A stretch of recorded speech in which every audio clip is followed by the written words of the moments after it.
Jesus, our Savior.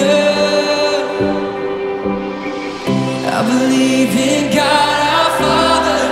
I believe in Christ the Son. I believe in the Holy Spirit. Our God is three in one.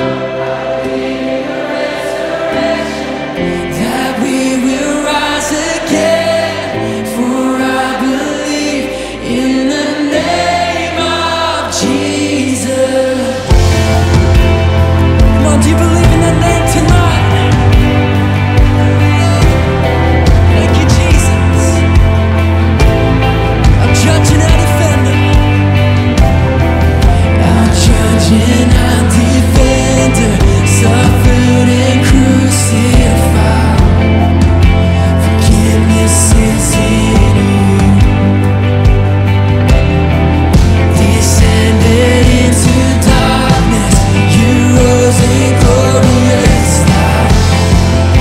Forever seated high. I believe in God our Father. I believe in Christ the Son. I believe in the Holy Spirit.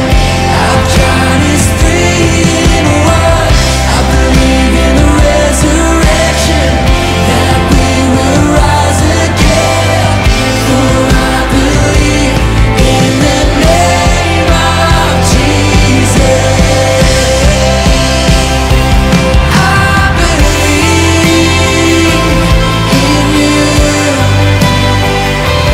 I believe you rose again. I believe that Jesus Christ is Lord. Come on, sing it like you believe it tonight. I believe. Yes, I believe in you. I believe, Lord.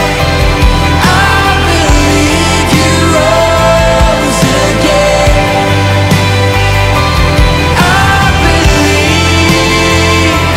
that Jesus Christ is Lord.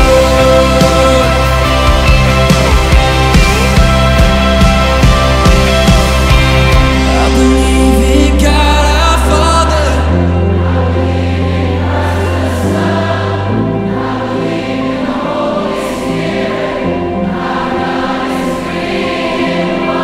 I believe in the resurrection, that we will rise again.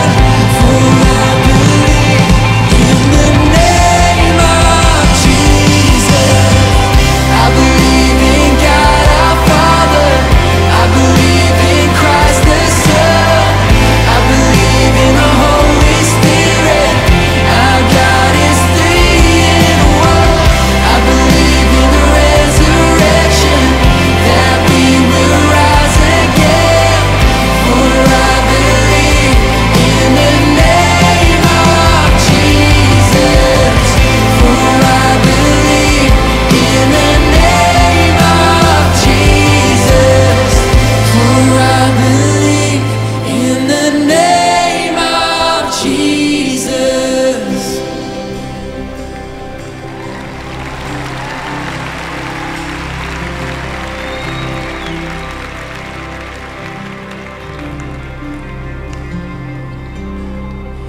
I believe in life eternal. I believe in the virgin birth. I believe in the saints' communion and in your holy church. I believe in the resurrection, when Jesus comes again. For I believe in the name of Jesus.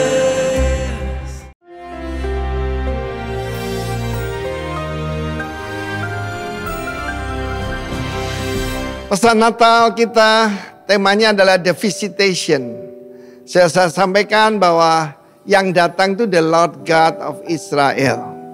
Blessed is He. Tetapi saudaraku, kita melihat secara khusus bagaimana ketika tiba waktunya yang tepat, Maria melahirkan putranya yang sulung. Jadi masih ada saudara-saudara yang Ayahnya adalah Yusuf dan Maria sendiri, tapi ini adalah dari Roh Kudus. Lalu malaikat pembawa berita, setiap daripada Anda, pesan ini adalah harus memberitakan bahwa yang datang ini adalah Tuhan sendiri yang jadi manusia, karena Immanuel, God with us. Dan saat itu dia datang untuk para gembala. Nanti tanggal 26 Desember, maka saya akan berbicara pada para TKW di Hong Kong. Saya mau meniru para malaikat ini karena mereka pergi kepada TKI, tenaga kerja Israel. Mereka ini bukan orang-orang kaya, mereka adalah pekerja-pekerja yang menjaga waktu malam. Kalau pekerja shift malam ya pasti gajinya paling kecil. Tapi yang kecil di mata manusia tidak kecil di hadapan Tuhan. Sebab yang dipelihara oleh mereka adalah domba-domba untuk korban di bait Allah. Bukan gembala yang biasa. Meskipun mereka direndahkan dan dianggap tidak layak. Bayangkan, mereka memelihara domba tapi mereka tidak layak membawanya ke bait Allah untuk jadi korban. Karena itu saudaraku, berita ini harus diberitakan seluruh dunia. Jangan takut, kata malaikat. Enggak sebut namanya. Tapi kalau kita lihat narasi mulai Lukas pasal 1, saya percaya dia ini Gabriel. Siapa Gabriel? Man of God, Geber, ya, seorang yang warrior, seorang yang kuat. Setiap dari Anda harus seperti itu, yang berdiri di hadapan Tuhan. Jangan takut, sebab sesungguhnya aku memberitakan kepadamu kesukaan besar untuk seluruh bangsa. Not only for the Jews, tidak cuma seperti untuk Yahudi. Hari ini telah lahir bagimu. Di tengah-tengah kita mungkin banyak yang kehilangan, orang-orang yang kita kasih ataupun keuangan dan sebagainya banyak yang hilang. Tapi di mata Tuhan Anda sangat berharga. Telah lahir bagimu seorang Savior, seorang Juru Selamat, Kristus pembebas. Dia adalah Sang Mesias, ya, Tuhan di kota Daud. Bukan gubernur, bukan cuma raja. Meskipun Yesus berkata, untuk itulah aku lahir sebagai raja, as a king, sebagai keturunan David. Dan ini tandanya menjumpai seorang bayi untuk melawan naga di naga kuasa kegelapan. Maka Allah lahir sebagai bayi. Ini sesuatu yang tidak bisa masuk di pikiran manusia. Tetapi itulah the mystery of Christmas. Dibungkus dengan lampin berbaring dalam palungan. Dan kemudian luar biasa. Ini lahir bagi kita Kristus Tuhan. Dan saya sudah sampaikan bahwa dia datang membawa kelepasan. Dia datang membawa kekuatan, tanduk keselamatan. Dan juga kita bisa hidup tanpa takut dalam kebenaran dan kekudusan seumur hidup kita. Itulah tujuan daripada Christmas. It's not about jingle bell, it's not about Mary's boy's child, ya. Dan firman Tuhan berkata, sekumpulan besar malaikat. Bagi saya, sekumpulan besar malaikat adalah Anda dan saya. Itu adalah the messenger of God. Dan mereka menaikkan satu pujian, glory to God in the highest. Jangan cari kemuliaan pada manusia ataupun diri sendiri. Segala kemuliaan hanya bagi Tuhan di tempat yang maha tinggi. Tetapi juga damai sejahtera, shalom. Bagi siapa? Man of goodwill, toward man of goodwill. Peace, goodwill toward man. Ya, untuk manusia. Manusia tidak layak untuk menerimanya. Tapi itulah Natal. Dia yang maha layak untuk kita yang tidak layak. Tuhan memberkati kita semua. Selamat hari Natal buat kita semua. Telah lahir bagimu Kristus Tuhan di kota Daud. Dan juga di hati kita masing-masing. God bless you. Amin.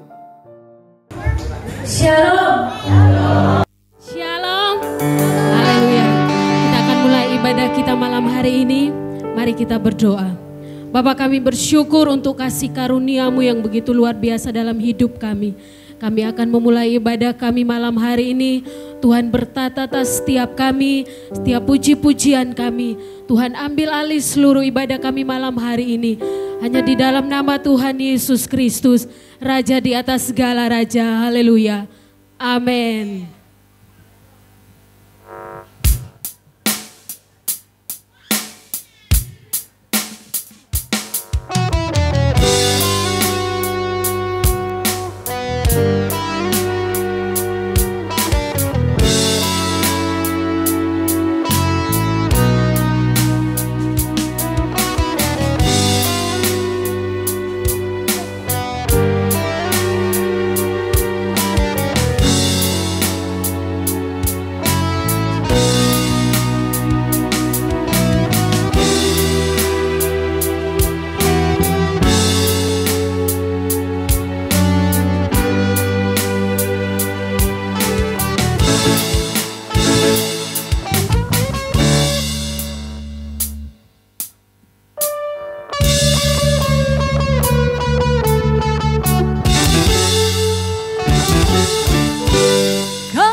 Yesus jalan. Yesus jalan kebenaran dan jalan kehidupan, itu yang Yesus katakan. Aku percaya, amin. Di dalam namanya ada keselamatan. Glory haleluya. Glory haleluya. Glory haleluya. Glory haleluya. Glory haleluya. Di dalam namanya ada keselamatan kekal. Yesus jalan. Yesus jalan kebenaran dan jalan kehidupan, itu yang Yesus katakan. Aku percaya, amin. Di dalam namanya ada keselamatan kekal. Yesus jalan kebenaran dan jalan kehidupan, itu yang Yesus katakan. Aku percaya, amin. Di dalam namanya ada keselamatan kekal. Glory haleluya. Glory haleluya. Glory haleluya. Glory haleluya. Di dalam namanya ada keselamatan kekal. Glory glory. Glory haleluya. Glory haleluya. Glory haleluya. Glory haleluya. Di dalam namanya ada keselamatan kekal. Di dalam namanya ada keselamatan kekal. Di dalam namanya ada keselamatan kekal. Haleluya. Mari beri sorak-sorai bagi Dia. Haleluya.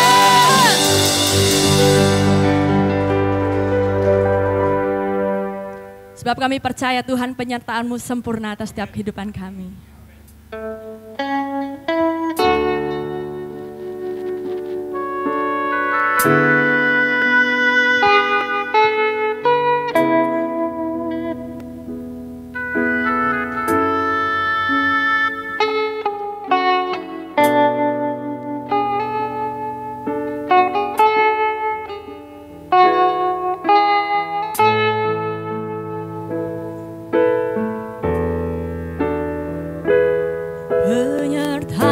Penyertaan-Mu Tuhan, segalanya bagiku. Hadir-Mu di hidupku,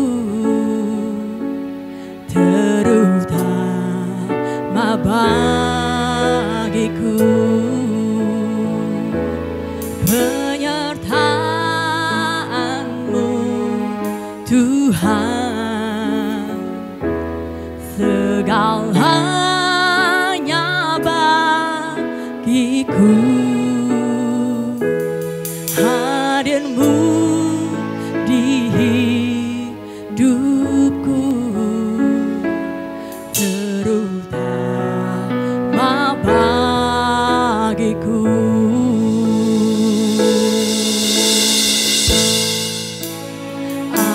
Anugerah-Mu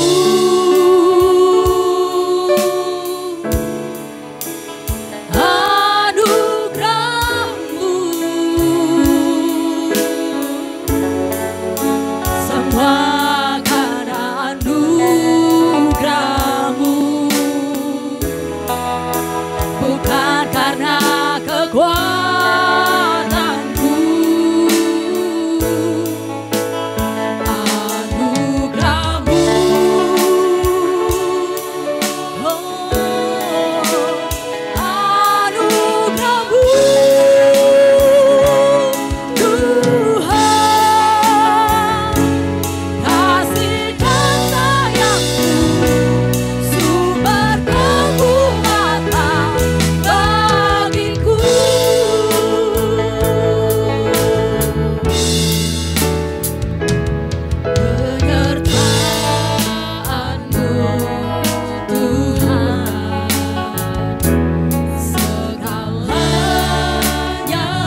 Kami percaya Tuhan kalau 2000 tahun yang lalu Engkau datang ke dunia ini, itu adalah anugerah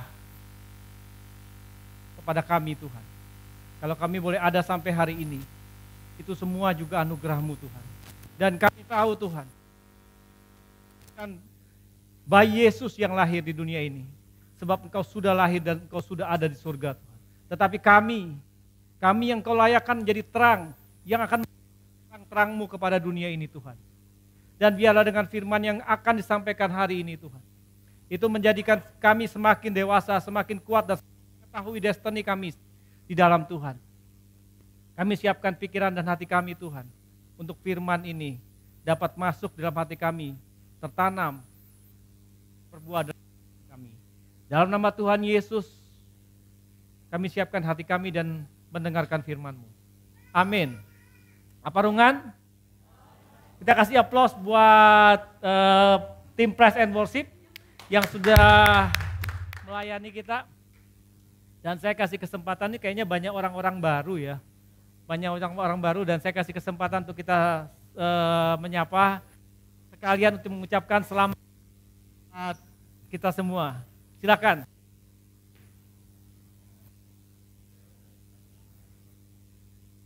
Ada beberapa orang baru kan? Ada orang baru enggak?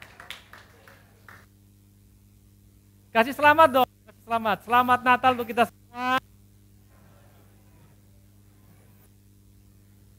Oke. Tema Natal kita tahun ini adalah visitation atau Allah yang 1 ayat 60. Terpujilah Tuhan Allah Israel, sebab ia melawat umatnya dan membawa kelepasan baginya. Saya bagi dua di pembelajaran kita tentang firman Tuhan atau pesan Natal di tahun ini, yaitu umatnya dan Allah membawa kelepasan. Apa tujuan Allah melawat umatnya?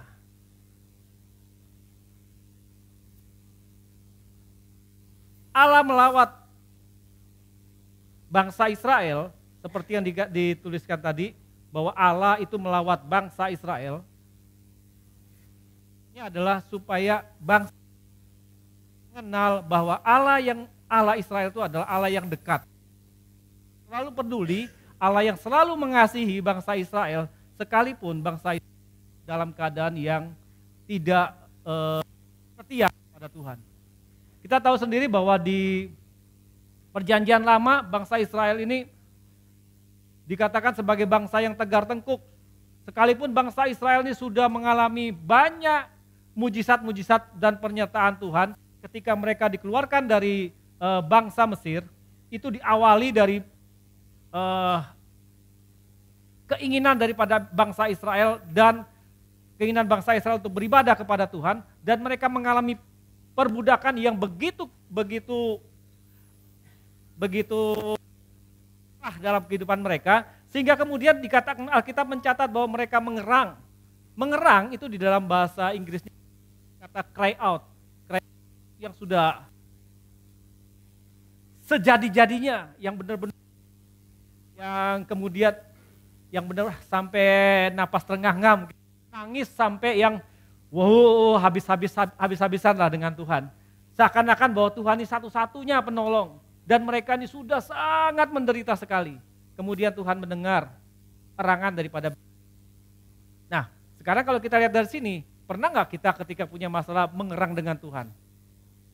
Mungkin ya sudah, saya serahkan masalah ini, saya mau berjalan mengikuti apa yang terjadi dalam kehidupan saya. Mungkin kita berpikir seperti itu, tapi kadang-kadang kita perlu. Bangsa Israel mengerang karena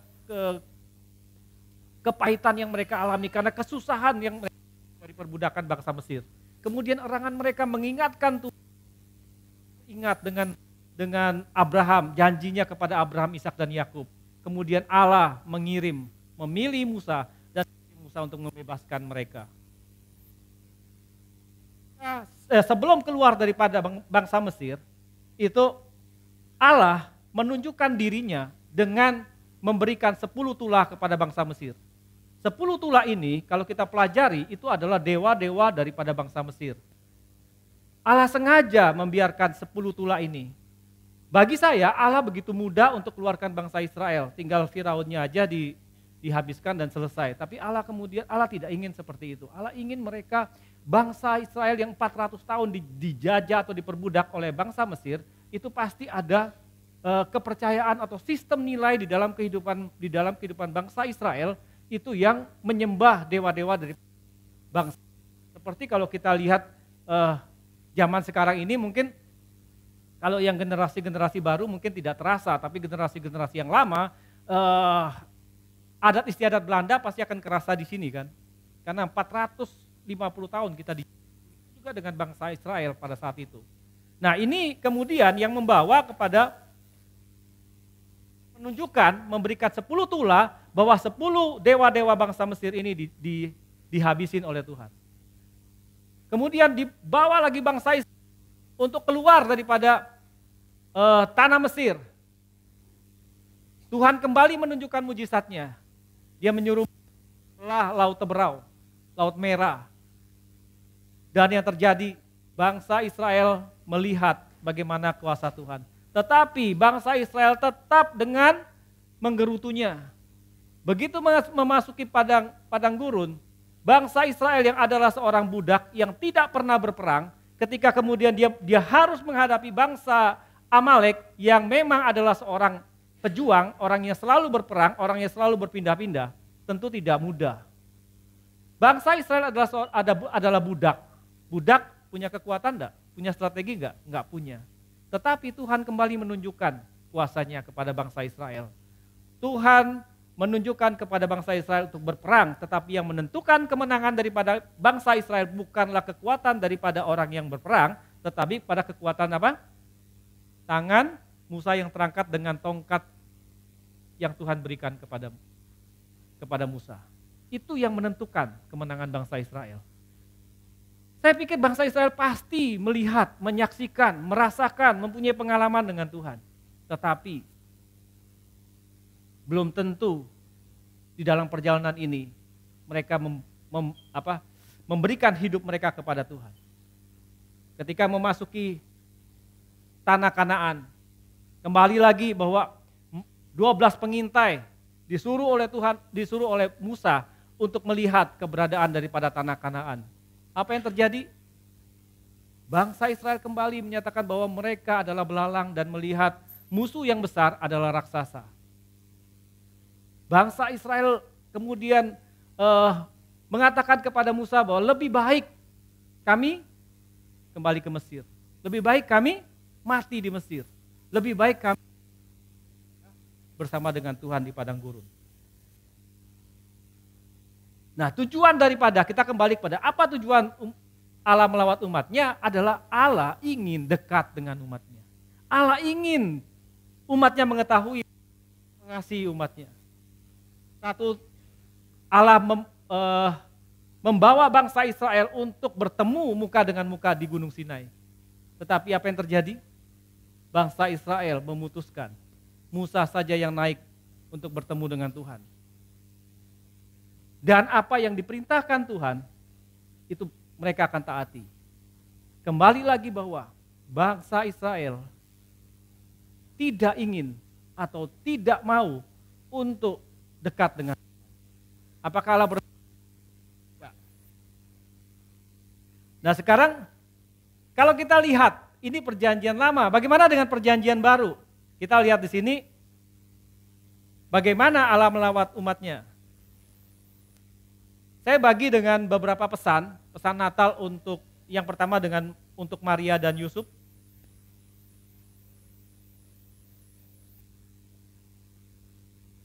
Dia mewakili orang yang mendapat pesan dan juga menjadi bagian dari kehendak Tuhan atas pesan itu sendiri.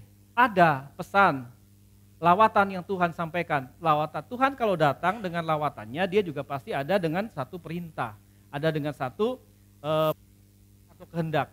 Nah di sini Maria ini mewakili daripada orang yang mendapat pesan dan juga dia harus menjadi terlibat di dalam pesan itu sendiri. Maria dan Yusuf menerima pesan melalui pernyataan malaikat dan mimpi. Kita Kita lihat lagi di sini.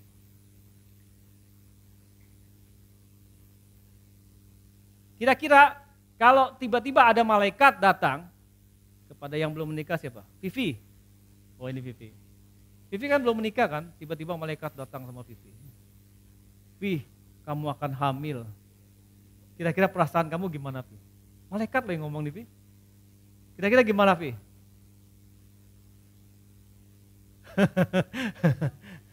Kira-kira gimana, Vi? Langsung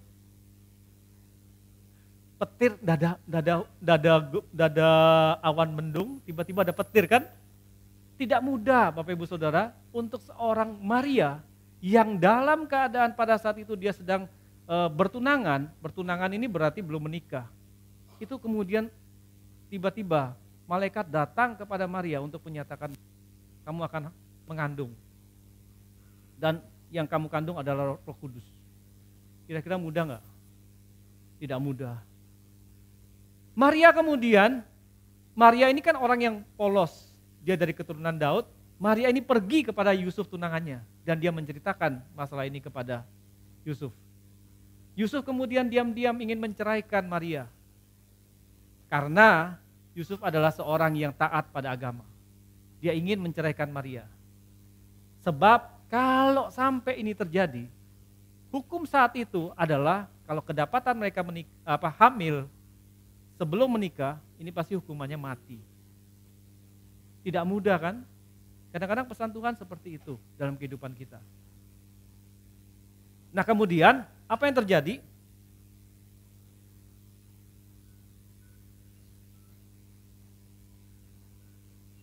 Yusuf mendapat mimpi daripada Tuhan. Malaikat datang kepada Yusuf dalam mimpi, kemudian menyatakan bahwa jangan engkau menceraikan Maria. Ambil dia dan dia akan melahirkan. Ini saya pakai dengan kata-kata saya saja supaya lebih mudah dicerna. Tetap setia kepada Maria sebab dia mengandung dari Roh Kudus. Nah kemudian Yusuf taat. Nah pelajaran apa yang kita dapat dari hari ini? Kadang-kadang mungkin Tuhan sampaikan itu kepada pasangan kita. Ya, saya kasih contoh saya saja. Waktu saya ditetapkan menjadi gembala oleh Pak Arifin, jujur saja saya takut untuk ngomong itu sama istri. Nah, jadi pelajaran ini kalau saya belajar ini saya jadi ingat tentang apa yang terjadi pada hidup saya. Kemudian Maria ini datang kepada Yusuf. Saya untuk ngomong, jujur aja waktu saya ngomong sama Yana bahwa saya ditetapkan jadi gembala itu beberapa jam menjelang pentabisan. Saya enggak tahu kalau dia bilang tidak, itu saya enggak ngerti udah. Karena kan sudah nggak bisa, Pak Franky sudah datang, semua surat sudah ditetapkan dan sebagainya. Kita perlu, kalau Tuhan itu Tuhan, Dia pasti akan berbicara dengan pasangan kita. Sebab kita memang diciptakan menjadi satu. Jadi kita perlu untuk menyampaikan itu. Nah nanti biar Tuhan yang kemudian bagaimana Tuhan bekerja sehingga pasangan ini menjadi satu.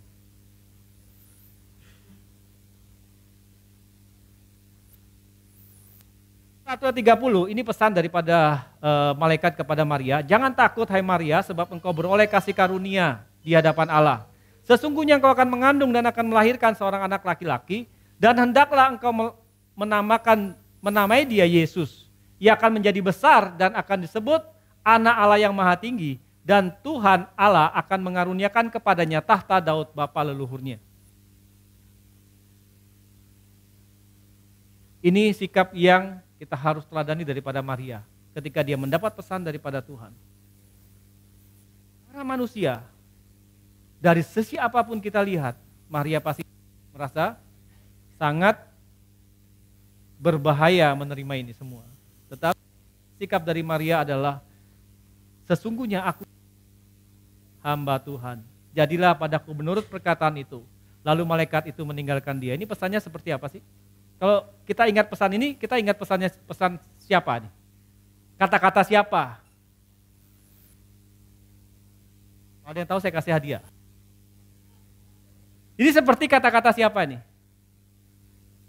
Hah? Ini. Bukan si Yang sebelahnya Pak Rio nih siapa namanya nih? Yudas nih. Yudas. Oke. Bukan saya yang jawab. Siapa yang jawab? Oh, kasih.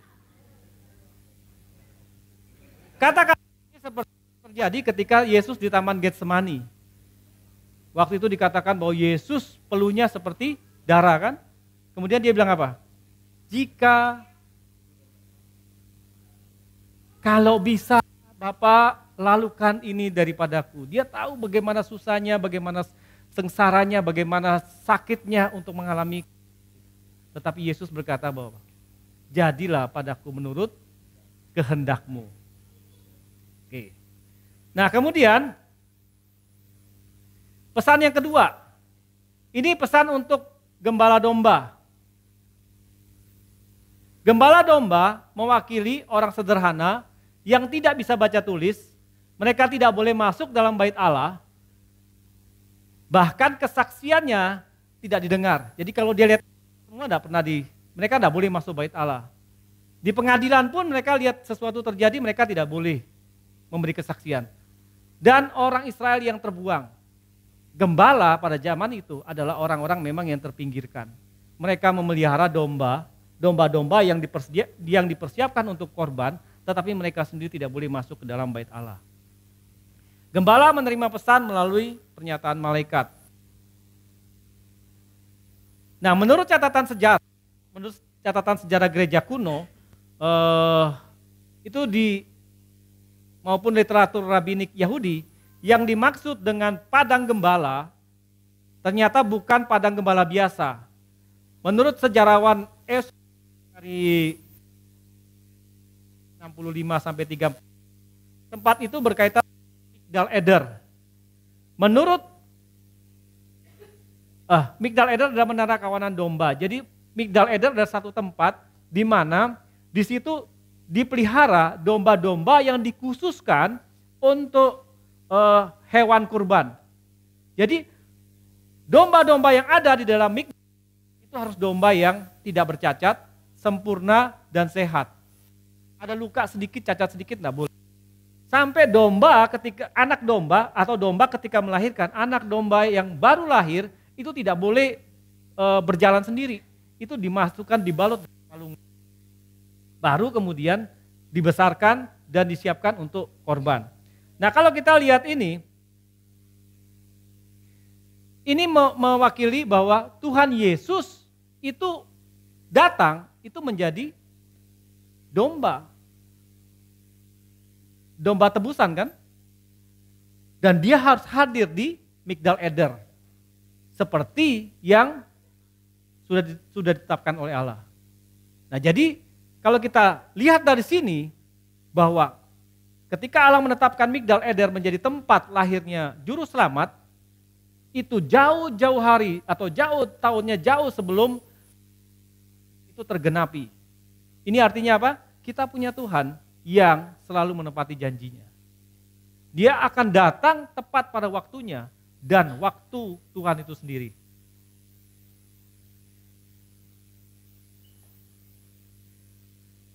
Pesan Natal untuk gembala domba adalah di Lukas 2 ayat 10 sampai 12, tetapi malaikat jangan takut sebab saya datang membawa kabar baik untuk kalian. Saya ambil daripada bahasa Indonesia sehari-hari supaya lebih gampang ditangkap. Kabar yang sangat mengembirakan. Saya ulangi, jangan takut sebab saya datang membawa kabar baik untuk kalian. Kabar yang sangat mengembirakan semua orang. Hari ini Tuhan, inilah tandanya. Seorang bayi dibungkus dengan kain dan berbaring di dalam sebuah palang. Seperti yang terjadi kepada domba. Domba yang lahir itu di palungan. Yesus pun harus lahir di palungan. Bahkan ada pemahaman bahwa Tuhan itu sengaja penuh. Itu kan yang dicari waktu Maria mau melahirkan, yang dicari apa duluan? Penginapan. Tetapi saya percaya dan beberapa orang penafsir-penafsir mengatakan bahwa Tuhan itu sengaja membuat semua penginapan penuh supaya Yesus tidak lahir di rumah, tetapi dia harus lahir di palungan di tempat Migdal Eder. Sampai segitunya Tuhan kita ini. Nah kemudian, baru kemudian pesan yang gembala adalah tiba-tiba malaikat itu disertai banyak yang lain yang memuji Allah. Mereka berkata, terpujilah Allah di langit yang tertinggi dan di atas bumi. Sejahteralah manusia yang menyenangkan hati Tuhan.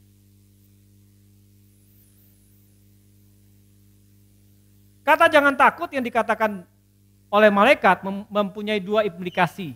Implikasi yang pertama, bangsa Israel itu tahu kalau mereka bertemu dengan Tuhan, mereka pasti akan mati. Karena sebenarnya orang bisa bertemu langsung dengan Tuhan. Sebab itu harus kudus. Dan implikasi yang kedua, jangan takut ini karena apa? Mereka adalah orang-orang yang terpinggirkan. Mereka adalah orang-orang yang tidak dianggap. Jadi mereka kemudian mengalami ketakutan ketika mereka adalah orang yang harga dirinya itu sudah benar-benar jatuh. Dan mereka ketika ada pesan, jangan takut, mereka ini ketakutan. Begitu ada malaikat mereka takut. Nah kemudian Yesus dikatakan sebagai penyelamat mereka. Ketika mendengar pesan ini, di ayat 20 dikatakan bahwa di ayat 15 setelah malaikat-malaikat itu meninggalkan mereka dan mereka kembali ke sorga, gembala itu berkata seorang kepada yang lain untuk melihat apa yang terjadi di sana. Seperti yang diberitahukan Tuhan kepada kita. Jadi ketika mendengar kabar ini, mereka kemudian memastikan benar apa enggak kabar ini. Di ayat 20, maka kembalilah gembala-gembala itu sambil memuji dan memuliakan Allah karena segala sesuatu yang mereka dengar dan mereka lihat, semuanya sesuai dengan apa yang dikatakan pada mereka. Ini menjadi kabar baik.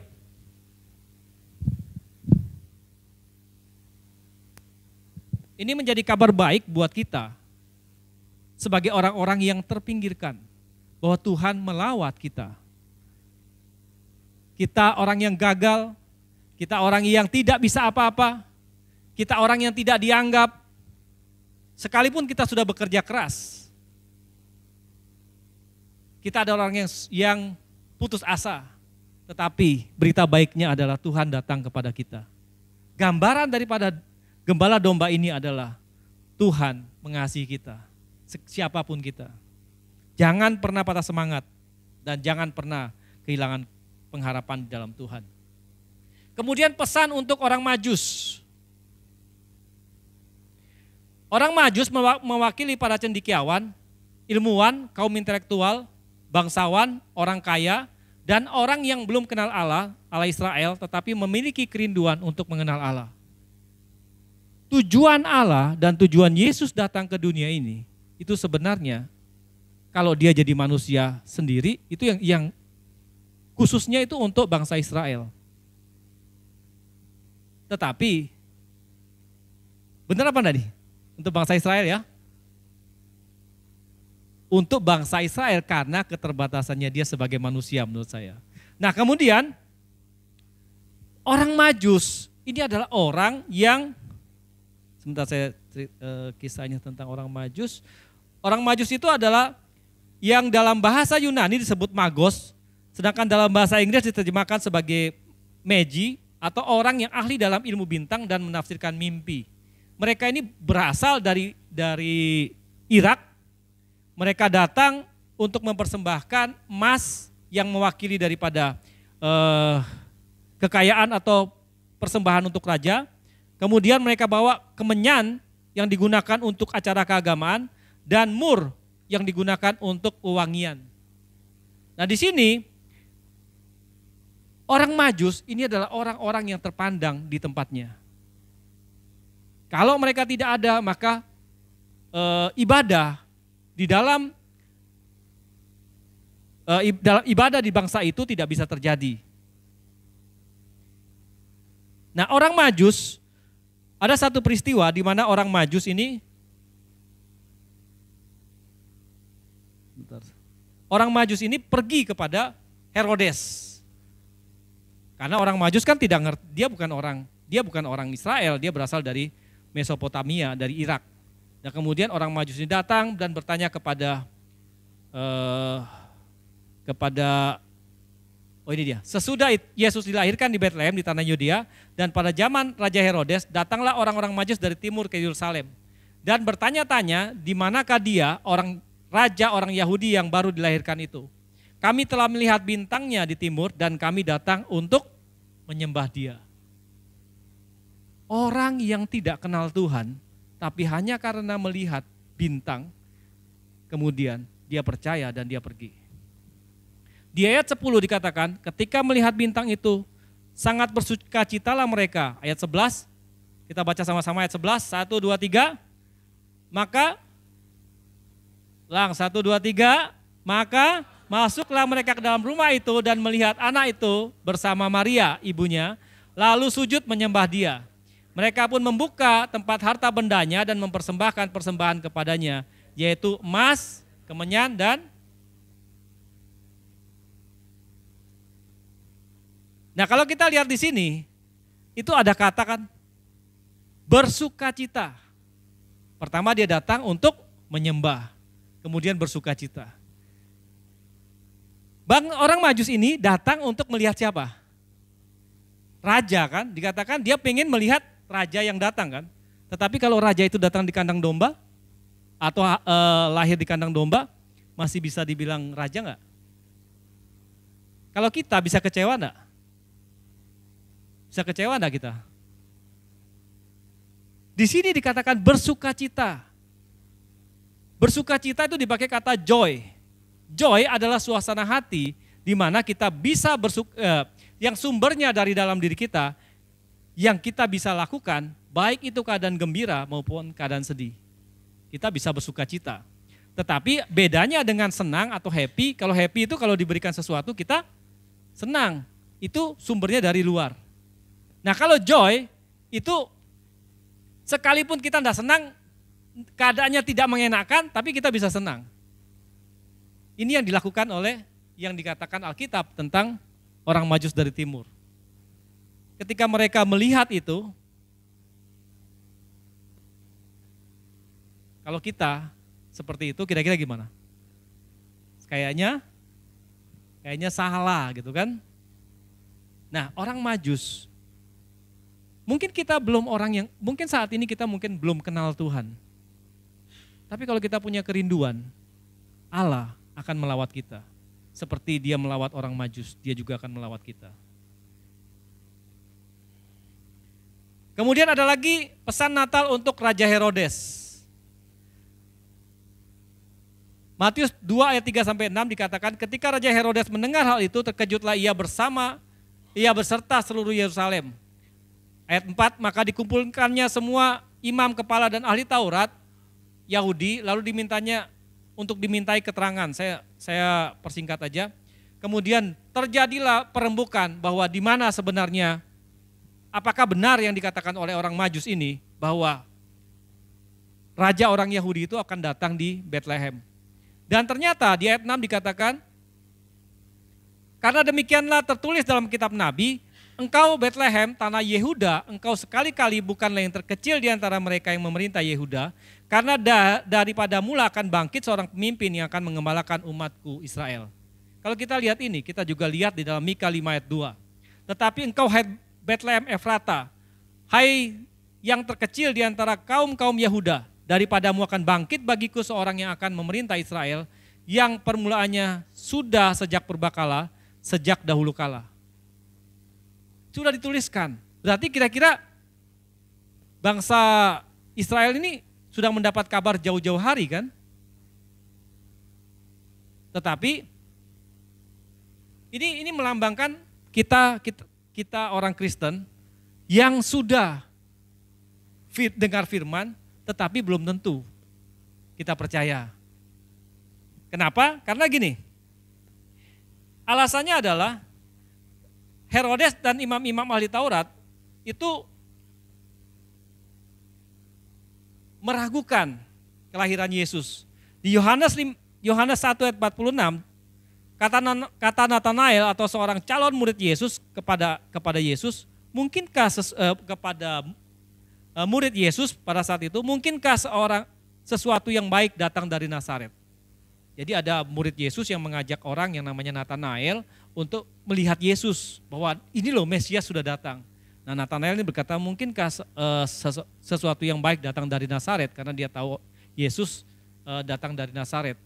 Nah, kemudian kenapa dikatakan kok mereka mengecilkan arti Nazaret?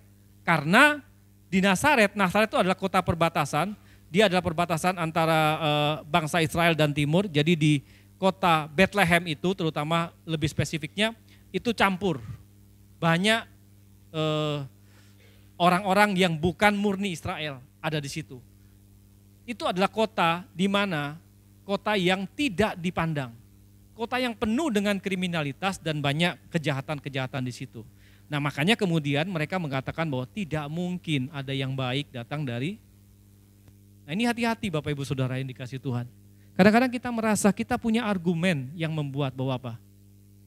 Kayaknya orang ini bukan yang dipilih Tuhan. Pesannya kayaknya tidak pas. Matius 2:16 menuliskan, ketika Herodes tahu bahwa ia telah diperdayakan oleh orang Majus, ia sangat marah, lalu ia menyuruh membunuh semua anak yang berumur, kalau tidak salah 8 tahun ya, kalau tidak salah itu 2 tahun ya, 2 tahun ya. Oh ya, sorry. 2 tahun itu kemudian disuruh bunuh. Karena apa? Herodes punya ketakutan, kalau sampai raja ini benar terjadi, kedudukannya akan terancam. Nah, ini menjadi peringatan buat kita semua. Kadang-kadang kita juga merasa begitu kan di gereja. Kalau orang ini naik, kayaknya posisiku bisa terancam.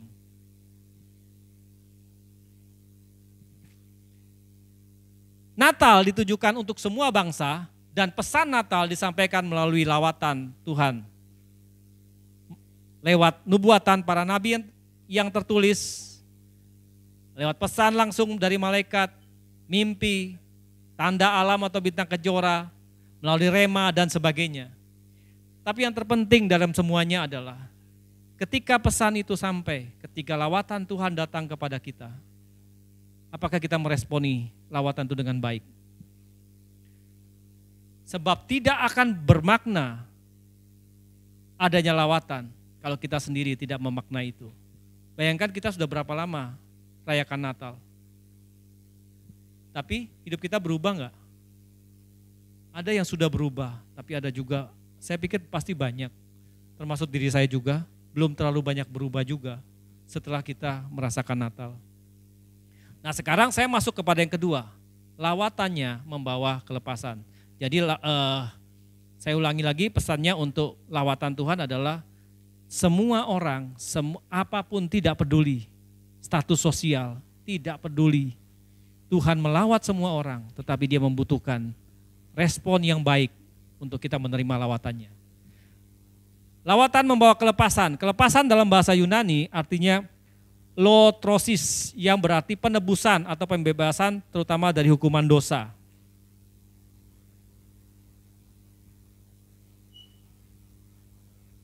Kalau ini saya kasih satu lagi. Siapa musuh terbesar manusia yang bisa membuat manusia jatuh dalam dosa? Angkat tangan. Siapa? Hah? Wah, ini Erwin yang pertama. Kok enggak ada yang jawab iblis ya? Sudah pintar ya? Musuh terbesar yang membuat kita jatuh dalam dosa itu adalah diri kita sendiri. Nah, kadang-kadang kita suka bilang itu karena godaan, karena kamu sih, karena iblis lah, karena apa semua, enggak. Sebenarnya musuh terbesar kita adalah diri kita sendiri.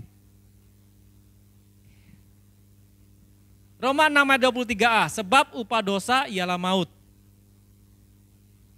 Kan tadi kalau pesannya bahwa Tuhan, lawatan Allah membawa kelepasan buat umatnya. Kelepasan itu artinya pembebasan terutama dari hukuman dosa atau penebusan. Nah, di Roma 6 ayat 23a dikatakan sebab upah dosa ialah maut.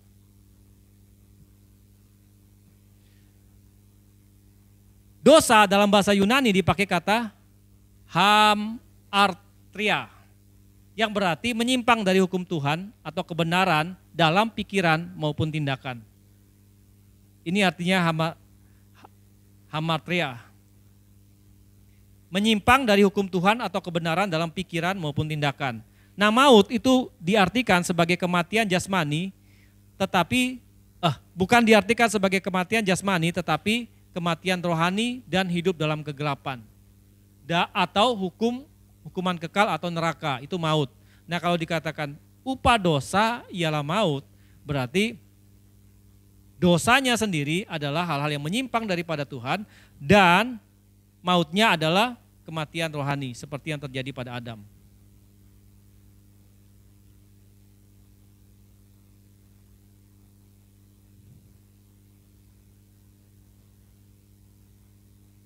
Ketika bangsa Israel dikeluarkan dari perbudakan bangsa Mesir, yang paling sulit untuk dihadapi adalah mengeluarkan pikiran Mesir daripada bangsa Israel. Mengeluarkan bangsa Israel dari Mesir itu begitu mudah bagi Tuhan.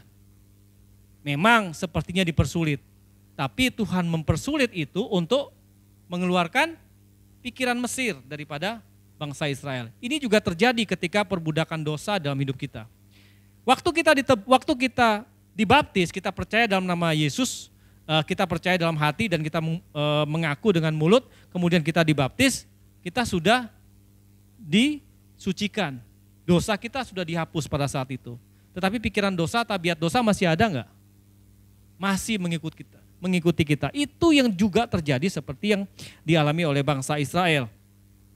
Nah, kalau hamartia yaitu menyimpang dari hukum Tuhan dan kebenaran Tuhan dalam tindakan maupun pikiran dan tindakan, kemudian mengapa dosa dikategorikan sebagai perbudakan? Kira-kira kenapa dosa ini dikatakan perbudakan? Karena kalau kita sekali melakukan, kita pasti akan melakukan berikutnya.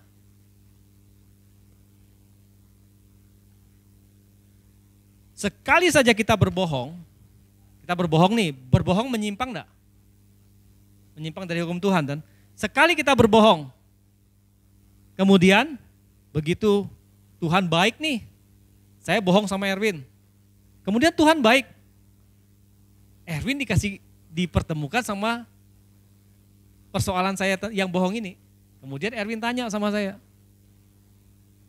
waktu dia tahu fakta-faktanya, apa yang saya lakukan?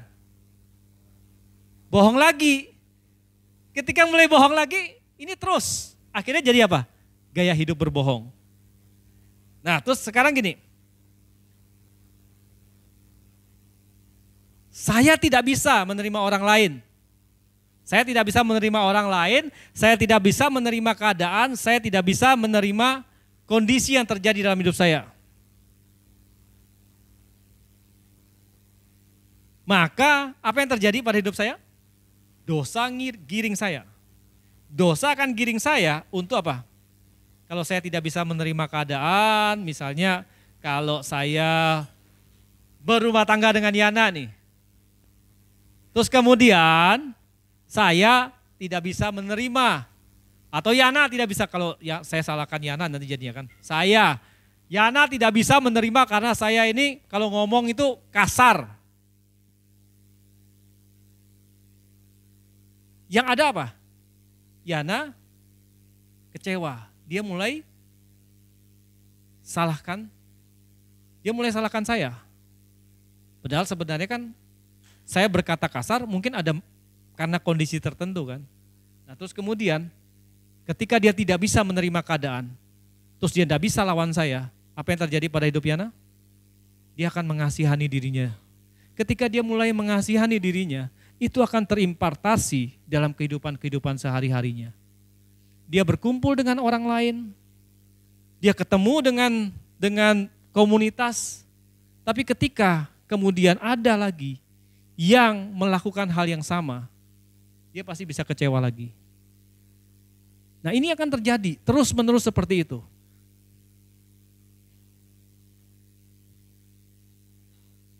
Cinta uang.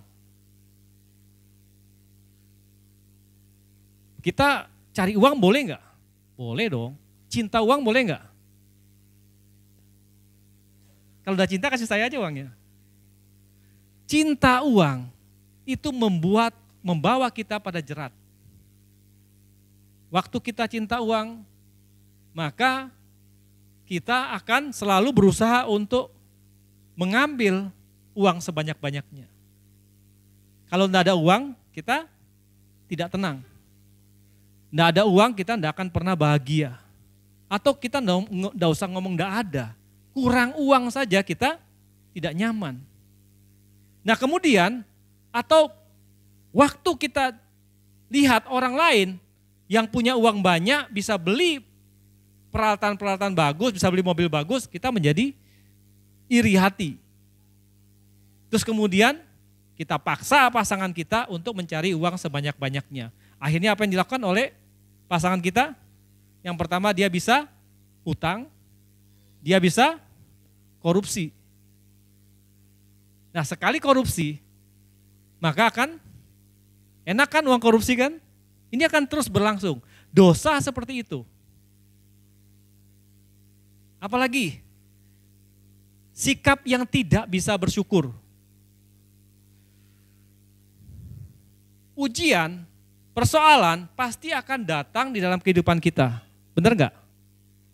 Akan datang kan dalam kehidupan kita. Dicari atau tidak dicari, itu pasti akan datang dalam kehidupan kita.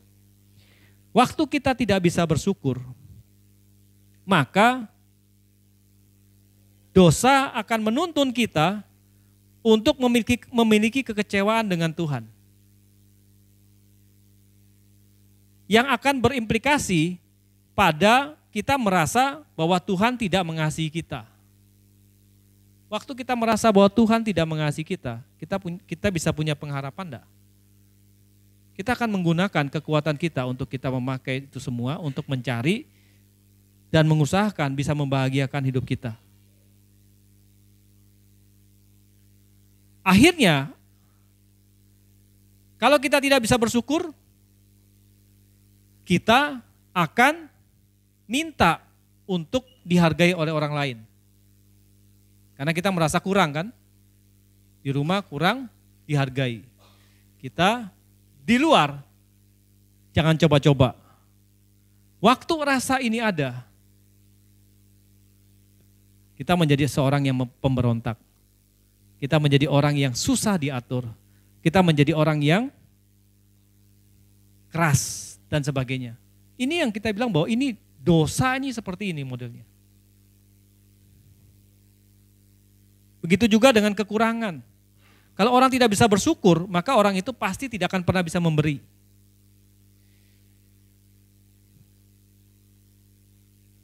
Roma 6 ayat 23b dikatakan, tetapi karunia Allah ialah hidup yang kekal dalam Kristus Yesus Tuhan kita. Kalau tadi dikatakan di ayat Roma 6 ayat 23a, sebab upah dosa adalah maut, tetapi sekarang dikatakan di ayat B-nya ada solusi buat kita semua adalah tetapi karunia Allah ialah hidup yang kekal dalam Kristus Yesus Tuhan kita.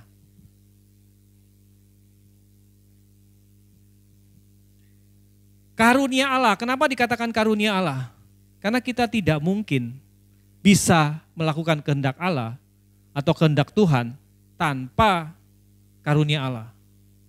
Kita bisa melakukan banyak pelayanan. Kita bisa berkhotbah di sini dengan baik dan sebagainya. Kita bisa memberi. Tetapi secara manusia tanpa Allah, pemberian kita pasti ada efek motivasi yang salah. Pasti kita mencari keuntungan. Wah, aku sudah beli banyak buat Erwin. Begitu saya ingat saya perlu orang dibantu, saya panggil Erwin. Pak Erwin, ayo bantu saya. Karena kamu sudah banyak saya bantu loh, masa kamu enggak bantu saya? Kan begitu kan? Atau saya panggil, kemudian dia enggak bantu, saya bisa kecewa enggak? Saya bisa kecewa karena saya merasa apa? Saya sudah banyak bantu dia loh. Ini tanpa Tuhan, karena sifat manusia pasti akan menuntut. Nah di sini dikatakan karunia Allah. Karunia Allah itu apa? Karya penebusan yang melalui Allah turun menjadi manusia. Yesus itu Allah turun jadi manusia. Supaya apa? Dia tahu penderitaan kita. Supaya dia tahu betapa beratnya penderitaan kita. Dan dia tahu dan dia bisa berhubungan dengan manusia. Kalau kita bilang Allah itu roh, memang ada beberapa orang bisa berhubungan dengan Allah yang adalah roh. Tetapi akan lebih leluasa kita bergerak jika Tuhan itu menjadi manusia. Karena bisa ketemu kan? Yesus datang ke dunia, dia memberikan teladan bagaimana menjadi manusia-manusia Allah. Yesus datang menjadi manusia supaya dia menunjukkan bahwa manusia pun bisa melakukan. Dan kemudian karya salib. Migdal Eder itu adalah tempat penebusan. Jadi setiap tahun bangsa Israel atau umat Yahudi itu pergi ke Bait Allah untuk mempersembahkan korban penghapusan dosa namanya. Dia harus membawa sesuai dengan besarannya dosa. Kalau dosanya besar harus bawa sapi. Harus mungkin kecilan sedikit kambing, domba, kecilan lagi burung dan sebagainya, atau sesuai dengan kemampuan. Tetapi pada perjanjian baru, Yesus menjadi domba tebusan. Dia menebus kita satu kali untuk selamanya. Dan kemudian kuasa kebangkitannya atau kebangkitan Yesus untuk meminta Roh Kudus dicurahkan pada kita. Nah, ini semua karunia. Kita tidak mungkin bisa melakukan itu. Agama membuat kita dekat dengan Allah, tetapi agama tidak mungkin bisa membuat kita berhubungan dengan Allah.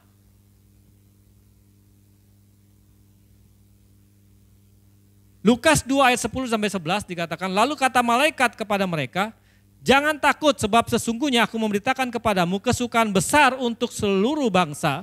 Hari ini telah lahir bagimu juru selamat, yaitu Kristus Yesus Tuhan di kota Daud.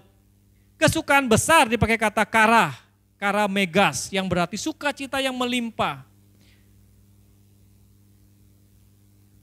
Sukacita yang melimpah dan juru selamat dipakai kata sotare yang berarti penyelamat dari hukum dosa atau pengantar yang untuk terhubung kembali dengan Bapa dan pemelihara hidup kita yang kekal. Nah, jadi di sini kalau kita baca dari Lukas 2 10 sampai 11 ini, lalu kata malaikat itu kepada mereka, jangan takut sebab sesungguhnya aku memberitakan kepadamu kesukaan besar. Nah, sekarang kita ganti aja kata-katanya dengan kita sama-sama mendeklarasikan ini ya.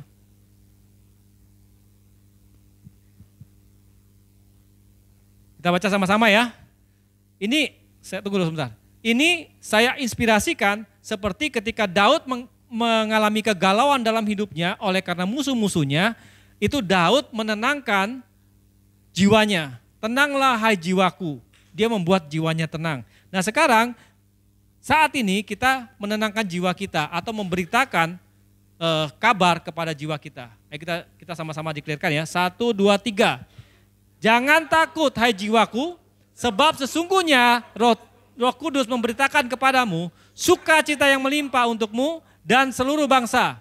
Hari ini telah lahir bagimu penyelamat dari hukum dosa, pengantar untuk terhubung dengan Bapa dan pemelihara hidup kekal, yaitu Kristus Tuhan di kota Sumba Besar ini.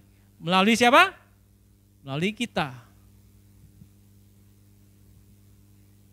Yohanes 8 ayat 12 dikatakan, maka Yesus berkata pula kepada orang banyak katanya, akulah terang dunia. Barang siapa mengikut aku, ia tidak akan berjalan dalam kegelapan, melainkan ia akan mempunyai terang hidup. Terang dipakai kata pos, yaitu cahaya yang sangat cemerlang, terlihat oleh semua orang atau terbuka di depan umum, dan pengenalan akan Allah yang murni dan benar, itu terang. Kegelapan dipakai kata soteah, ketidaktahuan akan hal-hal ilahi dan kejahatan yang terkait dengan ketidaktahuan akan Tuhan atau kematian kekal. Nah, kalau kita lihat bahwa Yesus datang membawa terang, berarti terang itu datang karena saya percaya bahwa karena adanya kegelapan. Kita yang diperbudak oleh dosa, tidak punya pengenalan akan Tuhan, itulah gunanya Yesus datang untuk menebus kita saat ini.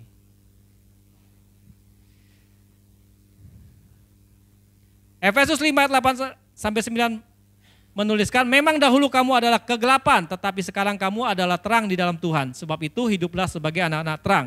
Karena terang hanya berbuahkan, jadi terang itu akan berbuahkan 3 hal. Yang pertama adalah kebaikan. Kebaikan ini adalah berbuat baik dengan ketulusan hati. Jadi bukan hanya berbuat baik kepada orang, tetapi punya motivasi. Berbuat baik, memberi, mempersembahkan sesuatu tanpa mengharapkan kembali. Itu yang dimaksudkan dengan kebaikan. Dan keadilan. Keadilan adalah hidup sesuai dengan hukum Tuhan, bukan dengan pembagian yang sama atau sebagainya, tetapi sesuai dengan hukum Tuhan.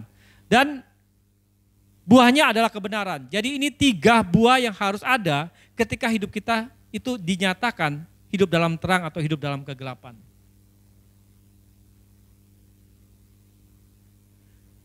Yohanes 3 ayat 18 sampai 21, barang siapa percaya kepadanya, ia tidak akan dihukum. Barang siapa tidak percaya, ia telah berada di bawah hukuman, sebab ia tidak percaya dalam nama Anak Tunggal Allah. Dan inilah hukuman itu. Terang telah datang ke dalam dunia, tetapi manusia lebih menyukai kegelapan daripada terang, sebab perbuatan-perbuatan mereka jahat. Ayat 20, sebab barang siapa berbuat jahat, membenci terang dan tidak datang kepada terang itu, supaya perbuatan-perbuatannya yang jahat itu tidak nampak. Tetapi barang siapa melakukan yang benar, ia datang kepada terang supaya menjadi nyata bahwa perbuatan-perbuatannya di dalam Allah. Nah sekarang kita lihat ini, bahwa ketika kita tahu Yesus itu bawa terang, kalau kita tidak, kalau menurut ayat ini, kalau kita tidak mau hidup dalam terang, apa yang terjadi? Apa yang terjadi? Kita menjadi orang yang terhukum, berada di bawah hukuman. Saya tidak menakut-nakuti karena ini memang ayat seperti itu. Nah, tahun 2024 kita akan masuk dalam kingdom influence atau yang diambil dari Matius 13 ayat 33, dan yang menceritakan perumpamaan ini juga kepada mereka. Hal kerajaan sorga itu seumpama ragi yang diambil oleh seorang perempuan dan diadukan ke dalam tepung terigu 3 sukat sampai hamir seluruhnya. Ragi itu berbicara tentang pengaruh. Ini kita tahun depan. Tapi kita harus memasuki tahun ini dengan kita menjadi terang. Kita tidak punya pilihan. Kita harus hidup dalam terang. Kita tidak boleh tinggal dalam kegelapan. Karena terang itu sudah datang. Kesimpulan dari semuanya adalah Tuhan melawat umatnya. Oleh karena ia adalah Tuhan yang dekat dan sangat mengasihi umatnya. Tuhan ingin umatnya yang hidup dalam perbudakan dosa dilepaskan. Tidak ada cara lain selain daripada mengorbankan anaknya yang tunggal sebagai domba korban.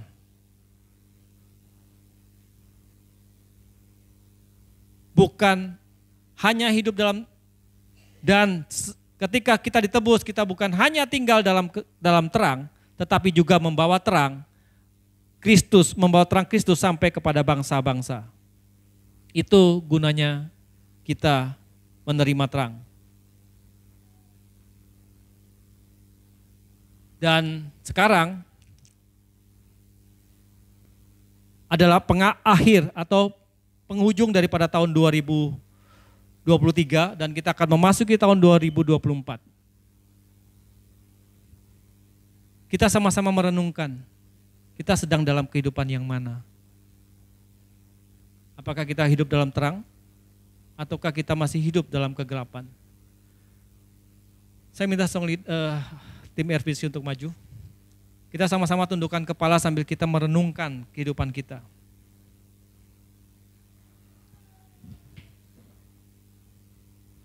Kita renungkan, kita tundukkan kepala dan kita tutup mata kita masing-masing, kita koreksi diri kita masing-masing di penghujung tahun ini.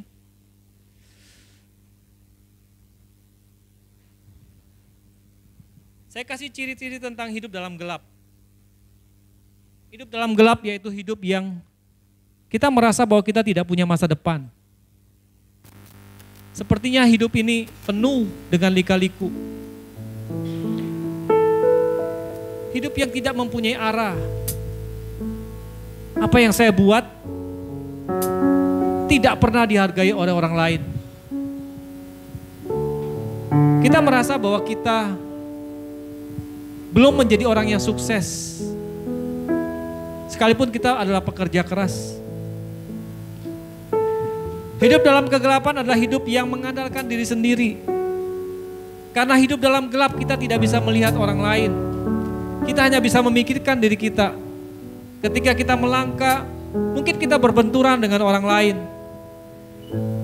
Dan kita selalu menyalahkan orang lain. Kita tidak pernah mengoreksi diri kita. Itu adalah ciri daripada hidup dalam kegelapan. Hidup dalam kegelapan adalah hidup yang selalu bersinggungan dengan orang lain. Mungkin kita tidak sengaja karena kita tidak melihat. Tetapi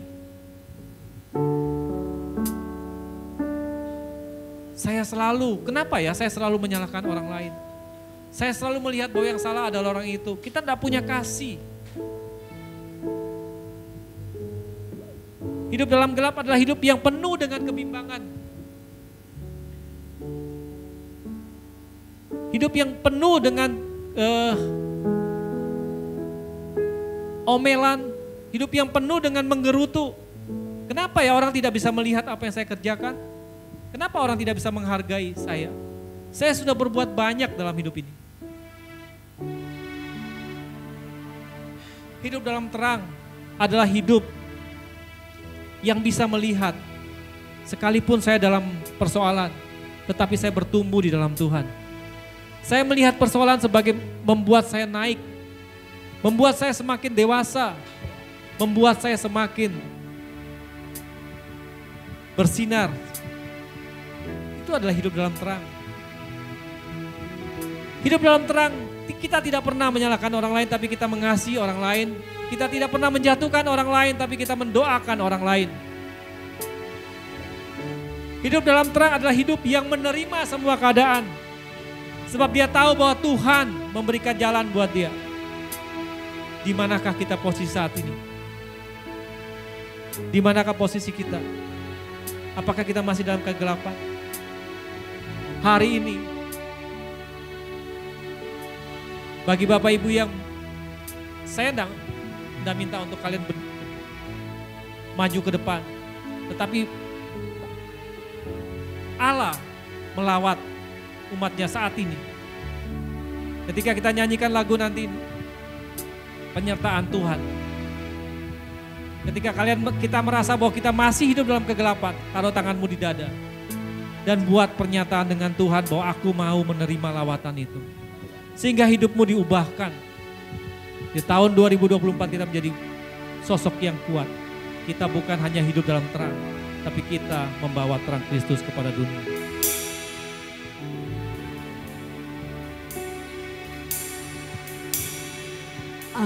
Anugerah-Mu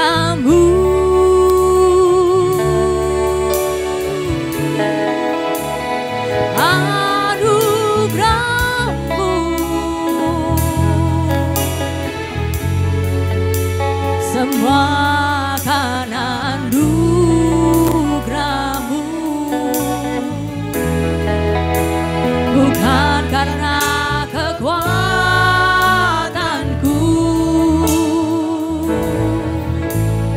Anugerah-Mu,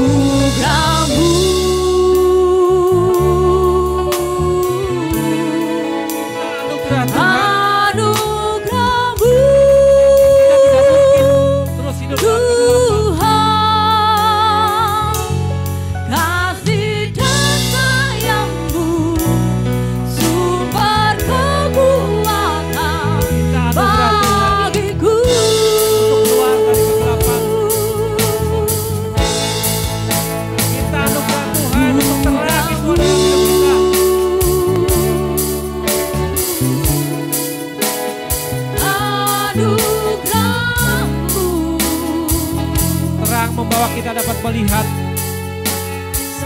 kuasa Allah. Terang akan membuat kita dapat melihat setiap persoalan yang ada dalam hidup kita. Semuanya baik adanya sebab Tuhan menuntun kita. Tuhan mau kita terus naik dan tidak turun.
Bapak Ibu Saudara, sudah menerima lilin?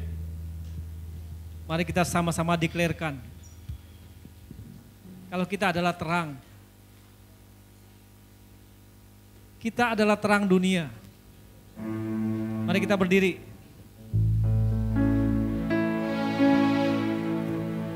Kita adalah terang dunia.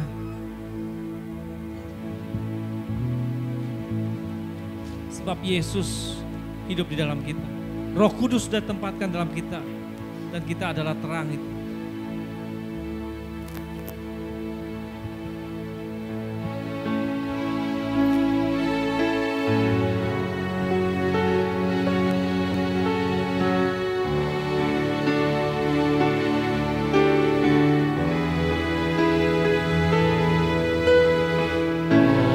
Holy night, the stars are brightly shining. It is the night of our dear Savior's birth. Long lay the world in sin and ever binding, till He appeared and the soul felt its worth.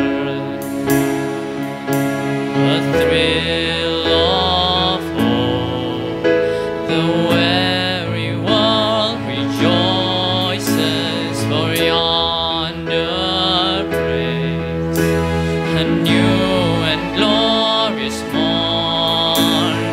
Fall on your knees,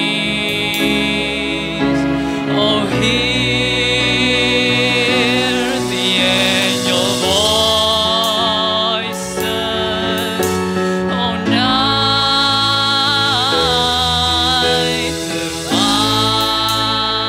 divine, oh night when Christ was born, oh night divine,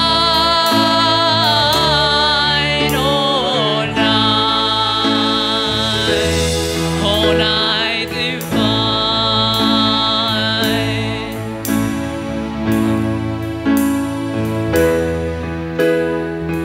Malam kudus di langit bertaburan,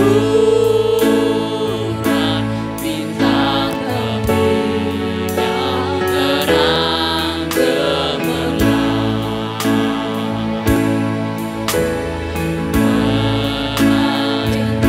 Berani sinar pengharapan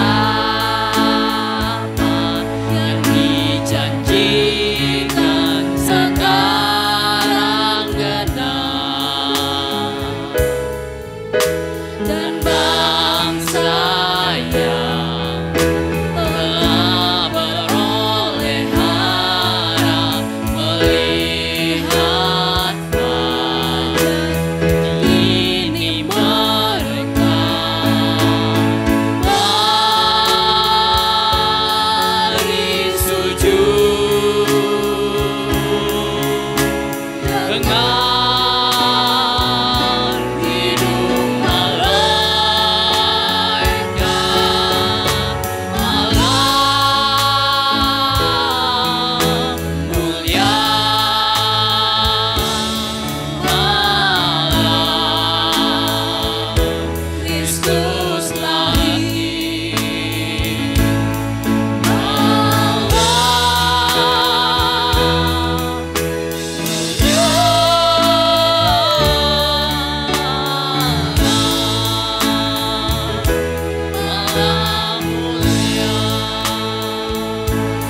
Bersyukur untuk setiap kehadiran-Mu di dunia ini Tuhan. Yesus yang telah lahir di dunia ini, yang telah menebus dosa kami Tuhan, yang telah melepaskan kami dari setiap ikatan dosa. Dan kami tahu saat ini juga Tuhan, kami telah lepas dari setiap ikatan dosa. Dan kami masuk di dalam realita kebenaran-Mu, realita yang telah Tuhan sediakan di dalam Kristus. Karena kami tahu segala perkara itu dapat kami tanggung, bukan karena kami menjadi orang Kristen, tapi karena kami ada di dalam Kristus. Dan karena kami ada dalam Kristus, kamilah orang-orang yang membawa terang. Karena waktu Yesus menebus kami Tuhan, bukan hanya ketika kami berpindah alam untuk masuk surga.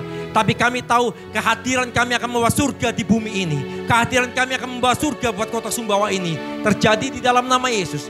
Dan kami tahu saat ini kebenaran yang telah kau singkapkan Tuhan akan membawa kami masuk di dalam pengharapan yang baru. Ada harapan bagi setiap kami Tuhan. Kami tidak hidup di dalam kekelaman. Kami tidak hidup dalam kegelapan.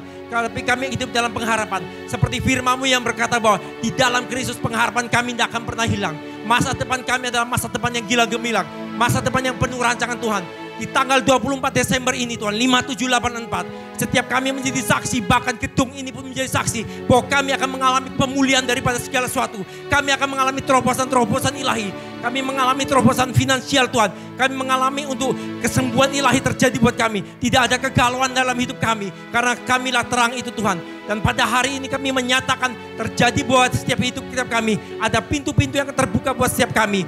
Dan jemaat dengarkan, apapun permasalahanmu, apa yang telah menghalangi engkau, sekarang hari ini, terima pemulihan itu di dalam nama Yesus. Terima terang itu di dalam nama Yesus. Tidak ada keboncean rohani.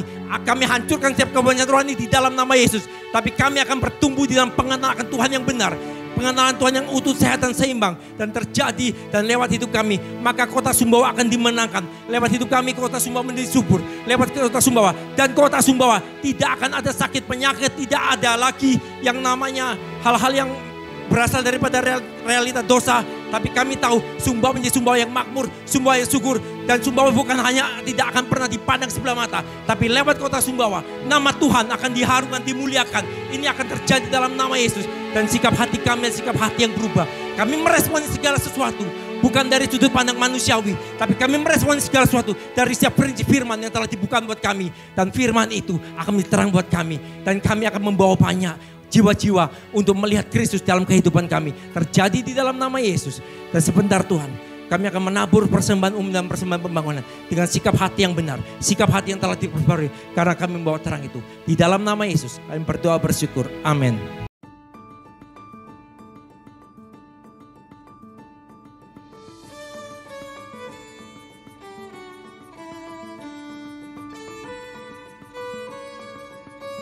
Shalom Jemaat Tuhan, kembali lagi di Rock News minggu ini.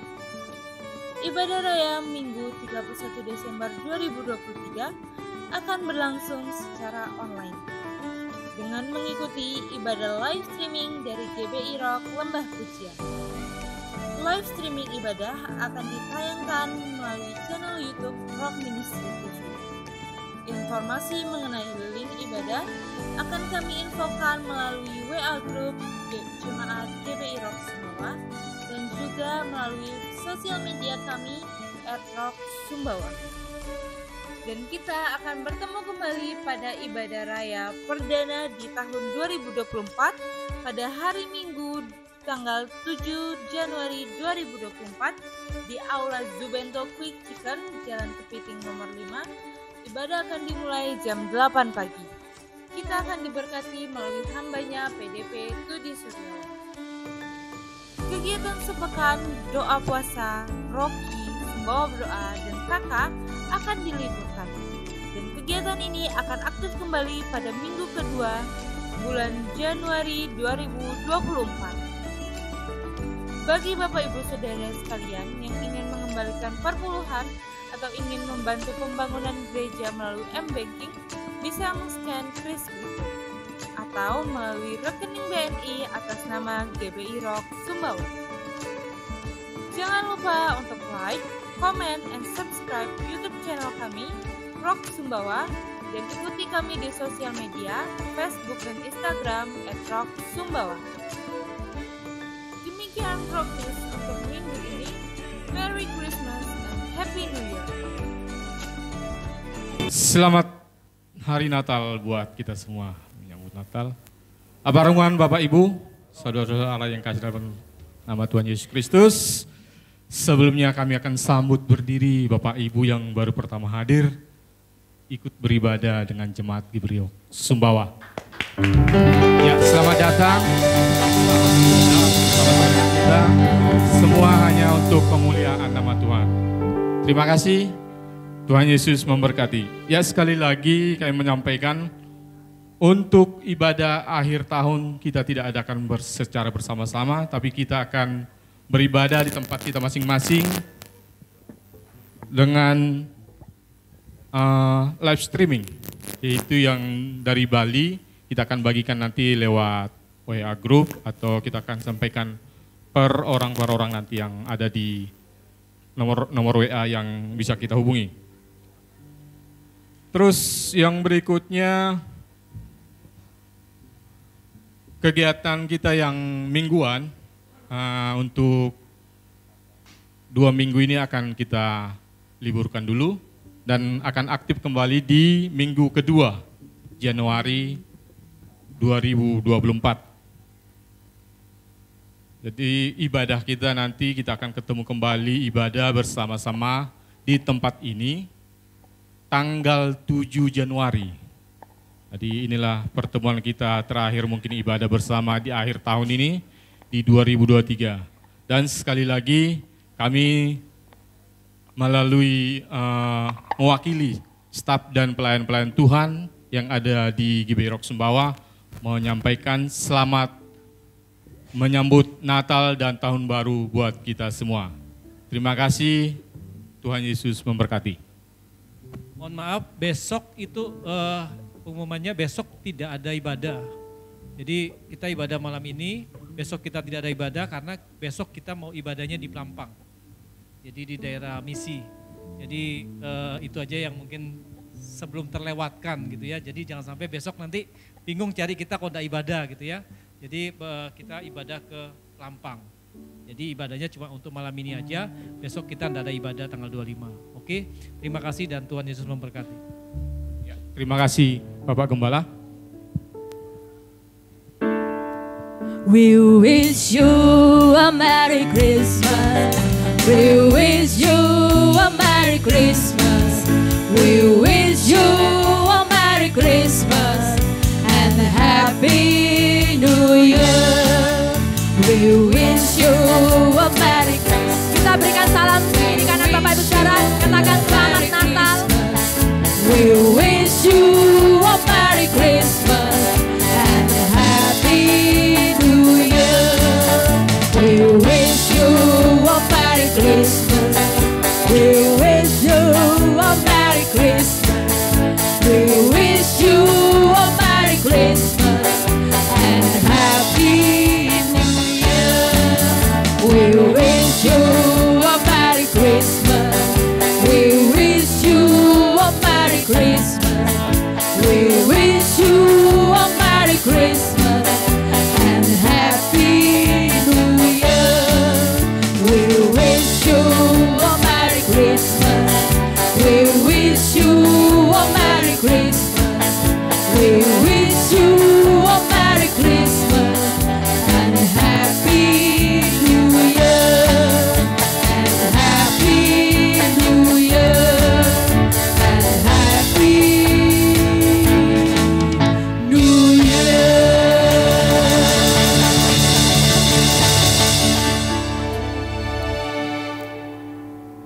Kekasih-kekasih Tuhan, angkatlah kedua tanganmu dan terimalah berkat daripada Bapa, Putra, dan Roh Kudus dalam nama Tuhan Yesus.